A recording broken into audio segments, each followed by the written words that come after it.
Welcome to our channel. Today we how to activate SimpliSafe cameras with voice alerts, detailed guide step by step clearly. To activate SimpliSafe cameras with voice alerts, begin by ensuring your cameras are properly set up. Connect your SimpliSafe cameras to the power outlet as instructed in the user manual. Download and install the SimpliSafe app on your smartphone or tablet. Open the app and log into your SimpliSafe account.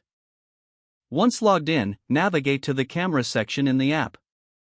Select the camera you want to activate voice alerts for. In the camera settings, look for the voice alerts option.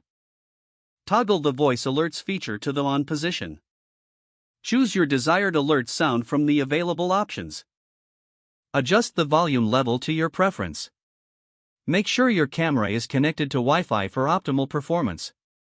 Test the voice alerts by simulating motion in front of the camera. Observe the alert to ensure audio plays as expected. Fine-tune any settings if necessary for better responsiveness.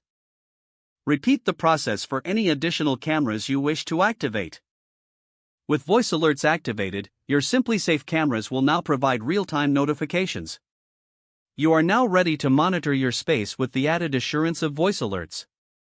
If the page does not load, refresh the browser or try again in a private or incognito window. Make sure you are using the correct email address, then retype it carefully to avoid small typos. If your password is not accepted, use the reset option and create a new strong password you can remember. Check your spam folder for verification or security emails, then complete any requested confirmation steps. Enable two-factor authentication if available to improve account security and reduce unauthorized access risk. After signing in, review your profile details so your contact information and settings are accurate and current. If you see an error message, note it down and try again after restarting your device and internet connection.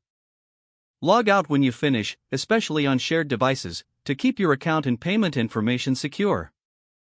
If the page does not load, refresh the browser or try again in a private or incognito window. Make sure you are using the correct email address, then retype it carefully to avoid small typos. If your password is not accepted, use the reset option and create a new strong password you can remember. Don't forget to like this video and subscribe to our channel for more step-by-step tech guides.